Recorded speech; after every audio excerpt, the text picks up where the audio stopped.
তো guys, প্রথমে এর কাণ্ডটি দেখুন। সে গেছিল রান্নার কাজে সাহায্য করার জন্য। আর যেখানে অস্থির বাঙালি আছে সেখানে অস্থির কিছু ঘটবে না, সেটা তো হতেই পারে না।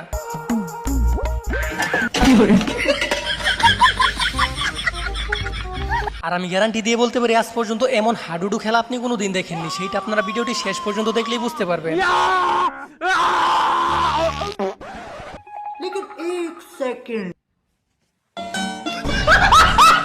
আর বিশ্বাস করেন ভাই, এমন একটা কাণ্ড দেখার জন্য আমি মোটেও প্রস্তুত ছিলাম না। সে যেভাবে টার্গেট করতেছিল আমি তো ভাবছিলাম হয়তো বিশাল বড় মাপের খেলোয়াড়, তবে একটু পরে আমার ধারণা পুরোপুরি পাল্টে যায়। আর এখানে এমন একটা হাস্যকর ঘটনা ঘটছে, আমি গ্যারান্টি দিয়ে বলতে পারি এটা দেখার পর আপনি হাসতে হাসতে মাটিতে গড়াগড়ি খাবেন।